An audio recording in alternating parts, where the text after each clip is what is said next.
Magandang umaga sa ating lahat, mga kapatid na minamahal. And in behalf of TCBC, Inupakan, Leyte, kami po'y bumabati sa inyo, sa lahat ng ating mga regular viewers, maging sa ating mga kapatiran sa Iglesia ng Molino Grace Bible Church.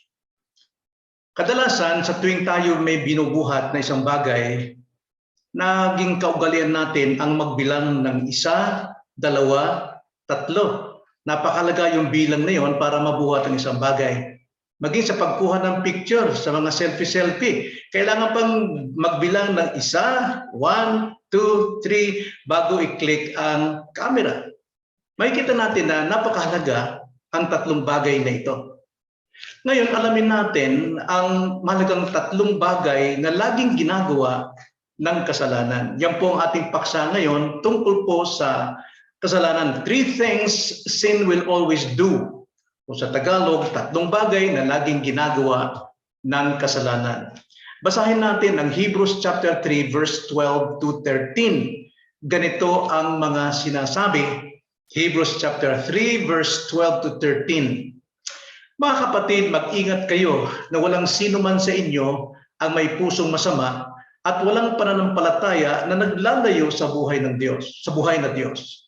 Ngunit magpayuhan kayo sa isa't isa araw-araw habang ito ay tinatawag na ngayon upang walang sino man sa inyo ang pagmamatigasin ng pagiging madaya ng kasalanan. Ito po ang ating titignan ngayong umaga, 3 bagay na laging ginagawa ng kasalanan. Tayo manalangin. O dakilang Ama, salamat po sa pangalan ng Panginoong Hesus, lumalapit kami sa inyo upang hingin ang iyo pong pagpapala sa aming pong pakikinig at pag-aaral ng iyong salita. Dalangin namin ang iyong banal na Espiritu na siyang magbigay sa amin ng liwanag ng kaunawaan upang maunawaan namin ang nais niyong iparating sa amin at hindi po ito mabaliwala lamang sa aming pagdinig. Ito kami dalangin sa pangalan ng Panginoong Hesus. Amen. Now, pandaraya ng kasalanan ay laging umaakit sa mga ilang bagay. Tulad ng halimbawa, maraming mga kaluluwa ngayon ang nawawasak dahil sa pagpandaraya ng kasalanan. Wasak ang espiritual na buhay. Tulad ng immoralidad, maraming pumapasok sa immorality, sa mga false teachings, faulty doctrines, sa Bisaya, mini nga doktrina, at yung iba pang maraming maruruming konsensya at pakikipagkompromiso sa lahat na nagdadala sa pagkawasak espiritual na buhay. Kailanman ang kasalanan ay nangangakong hindi kailanman isa sa katuparan ang ipinapangako nitong magandang bagay. Wala pong ipinapangako at isinasagawa ang kasalanan sa kanyang mga pangako. Ang sabi nga sa 2 Peter chapter 2 verse 17 to 19, ganito ang pagkakasabi. Ang mga ito ay mga bukal na walang tubig, mga ulap na tinatangay ng unos. Sa kanila'y inilaan ang pusikit na kadiliman sapagkat sila'y nagsasalita ng mga kayabangang walang kabuluhan. At nangaakit sila sa pagnanasa ng laman sa pamamagitan ng kahalayan sa mga nakatakas mula sa mga namumuhay sa kamalian. Sila'y pinangakuan nila ng kalayaan, gayong sila mismo'y mga alipin ng kabulukan, sapagkat sino man ay naalipin ng anumang lumilupig sa kanila. Ganyan ang kasalanan, tulad ng mga bulaang mga ngaral na sila'y nangangaral na may mga pangako, subalit sila'y tulad lamang ng mga ulap na walang laman, puros hangin lamang. So malinaw na halimbawa dito na ating bibigyan pansin ngayong gabi ay ang buhay ni Samson. Si Samson po ay isang kilalang tao, bantog na tao sa kanyang lakas, sa kanyang kagwapuhan, sa kanyang katawan na makisig. Ngunit sa kasalanan niya, sa kanyang buhay, yan ang naging dahilan na hindi niya naisagawa yung potential, yung kakayanan na nararapat sa kanyang buhay. Bagamat siya ay isang judge, isang hukom, ngunit siya'y pinagharian ng paghiganti sa kanyang puso. Kasalanan yun. Hindi lamang paghiganti, kundi pinagharian siya ng mahalay na pagnanasa. Kahalayan sa babae. Itong nagpahina ng kanyang debosyon sa Diyos sapagkat mayroon siyang nananatiling kasalanan sa kanyang puso at itong nagdadala sa kanya upang mapatay ang kanyang devotion sa Panginoon. Na tanging sa kamatayan ni Samson, doon lamang niya napagtanto na ang lakas niya ay galing sa Diyos. Sa habang siya nabubuhay, malakas siya, hindi niya naisip na ang kanyang lakas, ang kanyang angking katangian ay nagmula sa Diyos. Akala niya sa kanyang sarili lamang. Mapapansin natin sa Judge chapter 16, Hukom chapter 16 verse 17, ganito ang pagkakasabi, kaya't ibinunyag niya kay Delilah ang kanyang lihim at sinabi sa kanya, walang pang-ahit na dumaan sa aking ulo sapagkat ako'y naging Nazarita sa Diyos mula pa sa tiyan ng aking ina. Kung ako'y ahitan, hihiwalay sa akin ang aking lakas. Ako'y hihina at magiging gaya ng sinumang tao.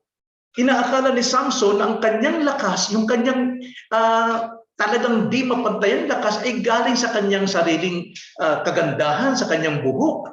Pagka inahitan daw siya, ay mawawala ang kanyang lakas. Hindi niya ito nakita, ang lakas ay mula lamang sa Diyos. Sa verse 20, ganito ang sabi niya.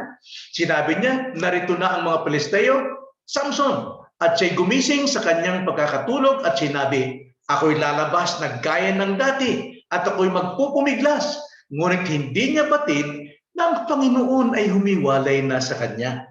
Hindi niya alam na ang kanyang lakas ay mula sa Diyos at ang sabi pa niya, gigising daw siya tulad ng dati, siya'y magpupumiglas. Pero hindi niya nagawa yon dahil iniwan na siya ng Diyos. Sa verse 28, tuloy pa natin. Pagkatapos ay tumawag si Samson sa Panginoon at sinabi, O Panginoong Diyos, idinadalangin ko sa iyo na alalahanin mo ako at idinadalangin ko sa iyong palakasin mo ako na minsan na lamang, O Diyos, upang may paghiganti kong minsan sa mga Pilisteo ang aking dalawang mata. Kung kailan na siya mamamatay, doon pa lamang niya kinikilala na ang kanyang lakas ay nagmumula sa Diyos. Huli na, siya po ay namatay kasama ng Filisteo. Kaya mula sa Judge chapter 16, gusto kong tignan natin ang tatlong mga bagay na laging nagagawa ng kasalanan. Maraming tao nagwawalang bahala sa kanilang natatagong kasalanan, lihim na kasalanan, maliit na kasalanan, medyo puti na kasalanan, pero gumagawa ito ng tatlong bagay sa ikasisira ng kanyang buhay. Ang kasalanan ay laging nagdadala sa iyo. Una, dadalhin ka sa lugar na higit sa gusto mo. Ikalawa, dadalhin ka sa kalagayang higit sa gusto mo.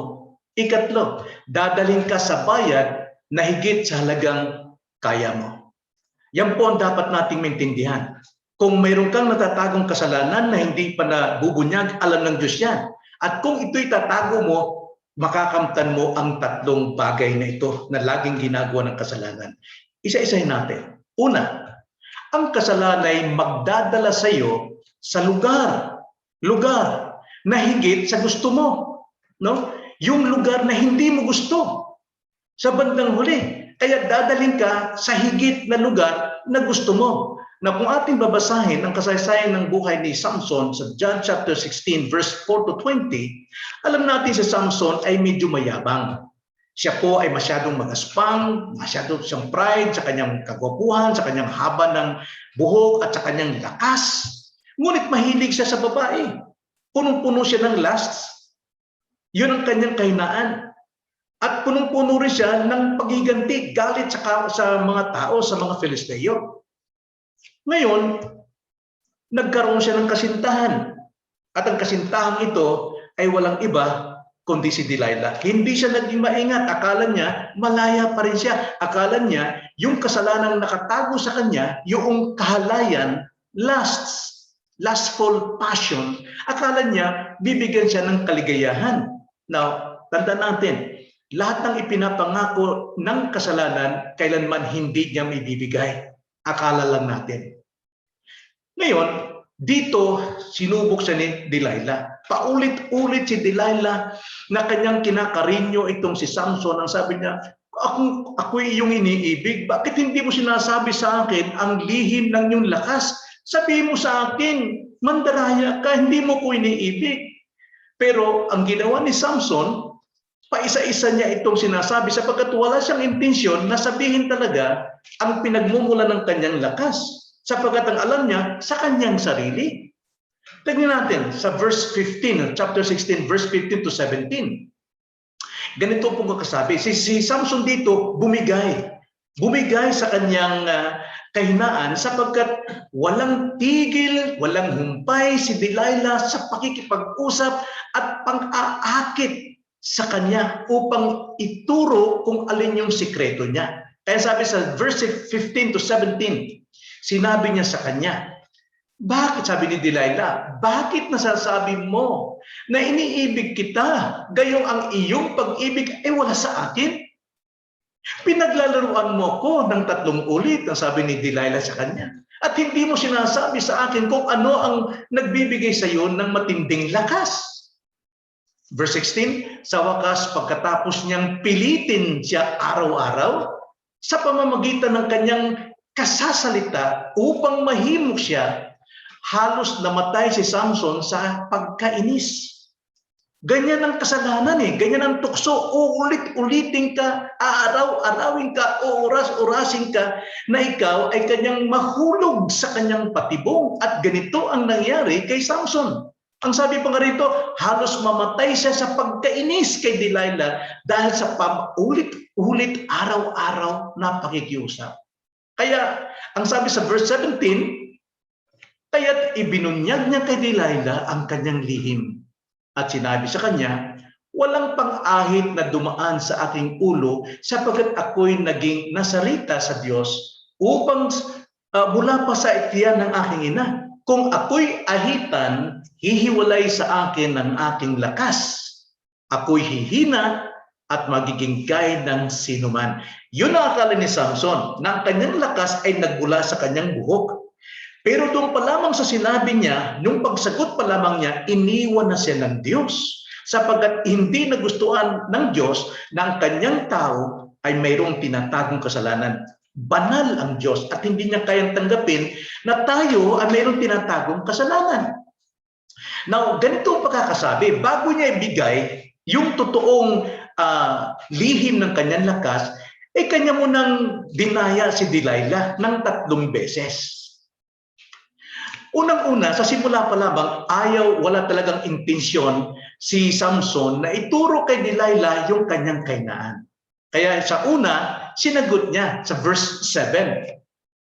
Una, ang sabi ni Samson, kung tatalian ng 7 sariwang yantok ang aking katawan, ay manghihina ako. Ganito ang sabi, verse 7. Sinabi ni Samson sa kanya, kung tatalian nila ako ng 7 sariwang yantok na hindi natuyo, ay hihina ako at ako'y magiging gaya ng sinumang tao. Niloko pa niya si Delilah, kaya umiiyak si Delilah, nagtatampo na bakit hindi sinasabi. Ang sabi niya, talian ako ng yantok, sa Bisaya, uway, yung buhay na buhay. At kung talian daw siya, ay mawawala ang kanyang lakas. Pero paggising niya, para lang mga sinulid yung mga yantok na yon. Kaya galit na galit si Delilah. Bakit hindi sinasabing katotohanan? Paulit-ulit pa rin niyang tinutukso, inaakit si Samson. Ikalawa, sumagot ulit Samson sa verse 11. Ang sabi ni Samson, kung tatalian lamang nila ako ng mga bagong lubid na hindi pa nagagamit, ay hihina ako at magiging gaya ng sinumang tao. Ngayon naman, lubid. Sa Bisaya na pisi, kung pisi, pambarko. Kung tatalian daw yung bagong-bago, manghihina siya. Pero nung talian siya, at sabi ni Delilah, andyan ang Pilisteo, Samson. Pagising ni Samson, parang mga lambo lang, parang mga sinulid lamang na ito'y naglagutan sa kanyang katawan. Pero napapansin niya, papalapit na ang sagot ni Samson sa katotohanan. At panghuli, pangatlo, sa verse 13, sapagkat si Delilah umiiyak na naman, nagmamakawa, inaakit siya. Kaya ang sabi ni Samson sa verse 13, at sinabi ni Delilah kay Samson, hanggang ngayon ay pinaglalaroan mo ako at nagsisinungaling ka sa akin. Sabi mo sa akin kung paano matatalian ka. At sinabi niya sa kanya, kung iyong hahabiin ang 7 tirintas sa aking ulo, o ng hinabing kayo at higpitan mo ng pang-ipit, manghihina ako at magiging tulad ng sino man. Malapit na, nasa buhok na eh.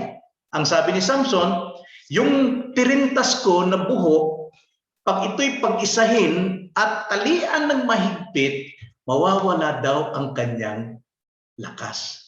Nagpaligoy-ligoy ito si Samson. Hindi siya nagsasabi ng totoo dahil wala talaga siyang intensyong sabihin. Pero ang mali niya, nagpaligoy-ligoy siya. Bakit hindi niya sinabi na kaagad sa una pa lamang na ang lakas ko ay mula sa Diyos? Dahil hindi nga niya alam. Ganyan din tayo minsan eh. Mayabang tayo sa ating sarili, sa ating kakayanan. Akala natin yung kakayanan natin, yung pinag-aralan natin, yung katalinuhan natin ay mula sa ating kinagisnan. Tanda natin, ang Diyos lamang ang nagbibigay na yan. Pero naglaro pa rin siya sa tugtog ng tukso. Yun ang problema sa atin. Alam mo, tinutukso ka na, pero naglalaro ka sa plaka ng musika, ng tugtog, sumasayaw ka. Kaya anong katapusan? Mahuhulog ka talaga sa kasalanan. Ang pang-akit ng kasalanan ay dapat tanggihan sa simula pa lamang. Sa simula pa lamang, alam mo nang tinutokso ka na, ay dapat tanggihan mo na. No! Hindi! Wag! Ang sabi nga sa Proverbs 1:10 hanggang 16, itong payo ng tatay ni Solomon na siya may sulat ng Proverbs, ang sabi, anak ko, kung ikaw ay akitin ng mga makasalanan, huwag kang pumayag. Kung kanilang sabihin, sumama ka sa amin, tayo'y mag-abang upang magpadanak ng dugo, ating tambangan ng walang dahilan ang mga walang sala. Gaya ng Sheol, sila'y lihimukin nating, lulukin nating buhay at buo na gaya ng bumababa sa hukay. Tayo magkasumpong ng lahat ng mamahaling bagay, ating pupunuin ng samsam ng ating mga bahay. Makipagsapalaran kang kasama namin, magkakaroon tayo lahat ng iisang supot. Anak ko, huwag kang lumakad sa daan na kasama nila. Pigilin mo ang iyong paa sa kanilang landas sapagkat ang kanilang mga paa ay tumatakbo sa kasamaan at sila'y nagmamadali sa pagbubo ng dugo. Yun pong sinasabi ng banal na kasulatan. Sa simula pa lamang, tanggihan mo na, huwag kang pumayag. Proverbs 4 verse 14 to 15, ganito ang pagkakasabi, huwag kang pumasok sa landas ng masama at huwag kang lumakad sa daan ng taong masasama. Iwasan mo yun. Huwag mong daanan, talikuran mo at iyong lampasan. Yan ang utos sa atin ng Diyos sa pamagitan ng kanyang salita. Pero mahilig pa rin tayo magipagbarkada. Ang barkada, minsan nakakatulong pero kadalasan yan po nagpapahamak. Kaya ang utos ng Biblia, 1 Corinthians 15:33, huwag kayong padaya. Ang masasamang kasamahan o barkada ay sumisira ng magagandang ugali. Kaya dapat pagdating sa tukso ng kasalanan sa simula pa lamang, ay tanggihan mo na. Sapagkat kapag binigyan mo ito ng pagkakataon, anong gagawin? Lalala ng lalala ang kasamaan. Tingnan niyo yung progreso ng paglala ng kasalanan, Psalms chapter 1 verse 1. Ang sabi dito ng Panginoon, mapalad yung mga taong hindi, no? Yung talagang tumatanggi. Bakit? Ang isang taong mapalad, ganito ang sabi, mapalad ang taong hindi lumalakad sa payo ng masama, ni tumatayo man sa daan ng mga makasalanan, ni umuupo man sa upuan ng mga manunuya. Ganun ang progress ng kasalanan, ng tukso. Unang-una, palalakarin ka sa kanilang mga daan. Ikalawa, tatayo ka kasama sa kanilang mga daanan. At uupo ka na, pag-uusapan nyo na. Yung mga taong manunuya, hindi naniniwala sa Diyos. At yung pagkabarkada, yun ang kakampihan mo, di ba? Kapag barkada, ipagtatanggol ko yung barkada. Gayong, hindi sila kumikilala sa Diyos, sila ay mga manunuya sa Diyos. Alam nyo, ang maling simula pa lamang ay kasing bigat ng sugat na nagnanaknak. Sa Bisaya pa, ang sayok sa sinugdan pa lamang, labing kabugat ni labaw sa samad nga nagnana. 2 Timothy chapter 2 verse 16 to 18. Subalit iwasan mo ang mga usapang walang kabuluhan sapagkat ito'y magtutulak sa mga tao sa higit pang kasamaan. Nakita nyo? Kung nasa barkada ka, pawang masasama yan eh. Mga kalaswaan, mga kababuyan ang pinag-uusapan.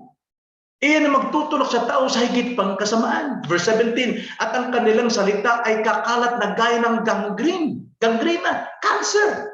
Kasama nga sa mga ito sina Himeneo at Filito na lumilihi sa katotohanan at sinasabing ang muling pagkabuhay ay naganap na kanilang ginugulo ang pananampalataya ng iba. Anong sabi? Verse 18, kung ikay mananampalataya, guguluhin ang pananampalataya mo, ililigaw ka para ka sumama sa kanila.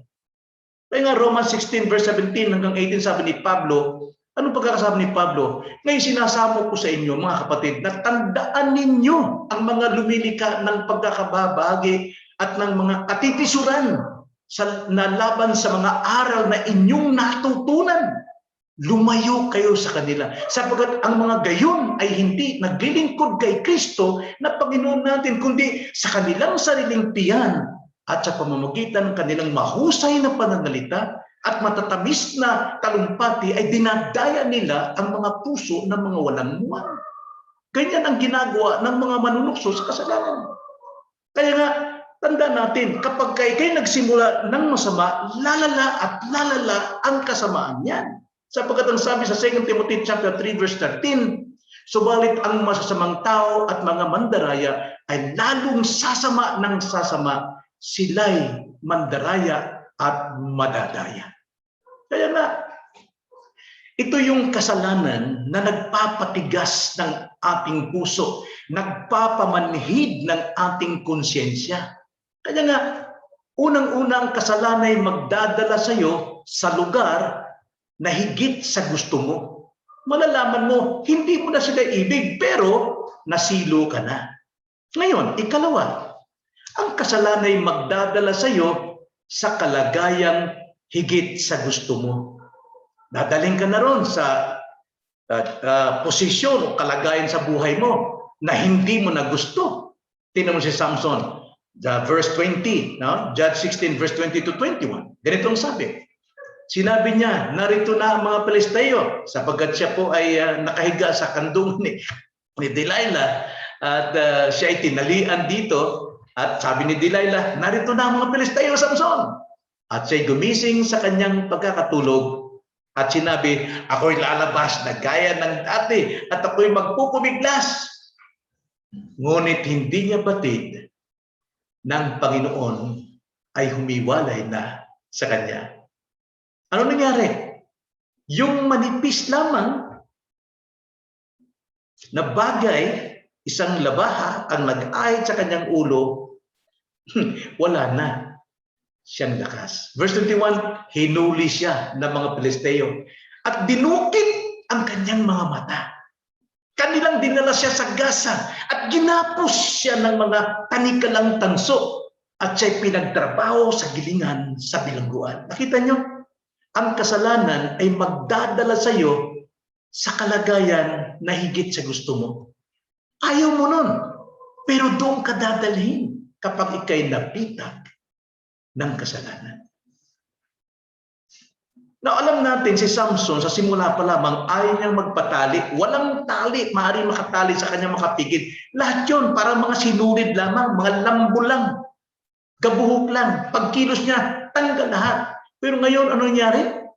Sa verse 20, sabi niya, ako'y lalabas na gaya ng dati at ako'y magpupumiglas, ngunit hindi niya batid na ang Panginoon ay humiwalay na sa kanya. Na ibig sabihin, wala na siyang lakas. Hindi niya alam, iniwan na siya ng Diyos. Bakit? Dahil sa kanyang patuloy na pagyayabang sa mga maling gawa, sa mga tukso, sa kasalanan. Kapag naakit ka ng kasalanan, hindi mo isiping maalipin ka nito eh. Hindi talaga. Yung mga tumitikim ng marijuana, magiging addict sa marijuana. Yung tumitikim ng alak, magiging alipin ng alak. Yung tumitikim ng shabu, magiging alipin ng shabu. Pero hindi niya iniisip sa simula na siya alipinin ito. Binubulag ng kasalanan ang puso ng tao. 2 Corinthians 4:4, ganito nga sabi, sa kanilang kalagayan, binulag ng Diyos ng sanlibutan ito ang pag-iisip ng mga hindi mananampalataya upang wag nilang makita ang liwanag ng Ebanghelyo ng kalawalhatian ni Kristo na siyang larawan ng Diyos. Kaya mga kabataan dito sa lugar natin, bulag sila sa katotohanan sapagkat hindi dahil sila ayaw nila, binulag sila ng demonyo upang wag nilang makita ang biyaya ng Diyos sa Ebanghelyo. At ito makikita natin sa prodigal son. Kung ating babalikan ang kasaysayan ng prodigal son, nagyayabang siya nung una, Ama, bigay mo na sa akin yung bahagi ko. Ako'y hiwalay sa iyo, pagod na ako sa bahay na ito. Binigay ng ama yung kanyang pamana. At pagkatapos, winaldas niya ito sa maraming mga bagay na nakakasira sa kanyang katawan. Ngunit nung maubos na yung pera, ano nangyari? Kung ating babasahin Luke chapter 15 verse 14 to 15, nang magugol na niyang lahat, ay nagkaroon ng matinding tagutom sa lupain yun. At siya'y nagsimulang mangailangan. Eto na, gutom na siya. Gusto niya nang kumain, gusto niya nang mabuhay. Kaya, ano sabi? Kaya pumaroon siya at sumama sa isa sa mga mamamayan sa lupain yun na nagpupunta sa kanyang mga bukid upang magpakain ng mga baboy. Sa mga panahon ito, Hulyo, bawal sa kanilang baboy, marumihan. Pero ngayon, doon siya nagpapakain. At higit doon, gusto niyang kainin pati pagkain ng baboy. Dapat magising tayo dyan.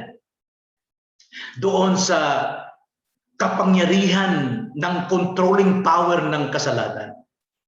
Ang kasalanan, may gahong ito na kukontrol sa iyo. Kaya bawat nagkakasala, alipin ng kasalanan. John 8:34. Sinagot sila ni Jesus, katotohanan sinasabi ko sa inyo, ang bawat nagkakasala ay alipin ng kasalanan. At ang kasalanan ay bumibihag sa atin. Bihag tayo. Romans 7:22-23. Sapagkat ako'y nagagalak sa kautusan ng Diyos sa kaiguturan ng aking pagkatao, subalit nakikita ko ang kaibang kautusan sa aking mga bahagi na nakikipagbakal laban sa kautusan ng aking pag-iisip at ako'y binibihag sa ilalim ng kautusan ng kasalanan na nasa bahagi ng aking katawan. Grabe po ang kasalanan, aalipinin ka talaga. Dapat tayong mamatay na sa kasalanan as a Christian. Dapat wala na tayong koneksyon sa kasalanan kung tayo po ay nagsuko ng buhay kay Kristo. Si Kristo po ang nagbayad ng ating kasalanan. Siya ang nagpalaya sa atin kasamang napako sa kanyang ating kasalanan. Kaya patay na tayo sa dating kasalanan natin, hiwalay na tayo at tayo ngayon nabubuhay sa katuwiran ni Kristo. Mabigat po ang kasalanan sapagkat una, ang kasalanan ay magdadala sa iyo sa lugar na ayaw mo. Ikalawa, ang kasalanan ay magdadala sa iyo sa kalagayang ayaw mo. Yung kalagayang higit sa gusto mo, ayaw mo talaga. At pangatlo, ang kasalanan ay magdadala sa iyo sa bayad na higit sa halagang kaya mo. Bayad na wala kang maibabayad na halaga. Tingnan niyo sa Judge chapter 16 verse 30. Noong po si Samson ay nahuli na. Sinabi ni Samson, hayaan mo akong mamatay na kasama ng mga Pilisteo. Ibinuhos niya ang kanyang buong lakas at ang bahay ay bumagsak sa mga pinuno at sa lahat ng mga taong nasa loob. Sa gayoy ang mga namatay na kanyang pinatay sa kanyang kamatayan ay higit kaysa pinatay niya noong siya'y buhay pa. Ang kasaysayang ito ay siya nag-utos sa bata, yung kanyang taga-akay. Dalhin mo ko sa 2 poste sa ilalim ng templo. At dinala nga sa Samson doon, bulag siya, bulhog ang mata niya, kibuslutan, at wala na siyang lakas, pero tumutubo ng buhok niya. Ibig sabihin may pag-asa siya Diyos at nanalangin siya. Humingi siya ng minsang panglakas. At nung magkaroon siya ng lakas doon sa magkabilang poste, kanya itong tinulak. Ibinuhos niya ang kanyang buong lakas. At ang bahay ay bumagsak sa mga pinuno at sa lahat ng mga taong nasa loob. Sa gayoy, ang mga namatay na kanyang pinatay sa kanyang kamatayan ay higit pa kaysa pinatay niya nung siya'y buhay pa. Yan may pinamasaklap eh. Isa siyang instrumento ng Diyos, ginagamit ng Diyos, hukom siya, pero namatay siyang kasama ng mga hindi mananampalataya. Napakasakit nun. Kaya tanong nyo, ligtas ba si Samson? Ay hindi ko alam. Sapagkat ang sabi diyan, siya mismo, hayaan nyo kung mamatay kasama ng mga Pilisteo. Nakakalungkot. Si Samson, walang ingat sa pagpapala ng Diyos. Marami sa atin, pinagpapala tayo ng Diyos ng karunungan. Pinagpapala tayo ng Diyos ng lakas. Pinagpapala tayo ng Diyos ng kakayanan na gumawa, magtrabaho, mangaral, mag-share, magpayo. Pero wala tayong pagmamalasakit sa pagpapalang yun. Ginagamit natin sa ating kayabangan. Ginagamit natin sa ating pagmamalaki. Kaya itong si Samson, yung pagpapala ng Diyos sa kanya, na siya lang may taglay nito, naging sanhi ng kanyang pagkabulag. Naging sanhi ng pagkasira ng kanyang dignidad.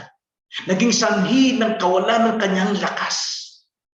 At naging sanhi ng kanyang kalayaan sa buhay. Nawala ang kanyang lahat na itong pagpapala. Kasama siyang namatay sa mga hindi mananampalataya.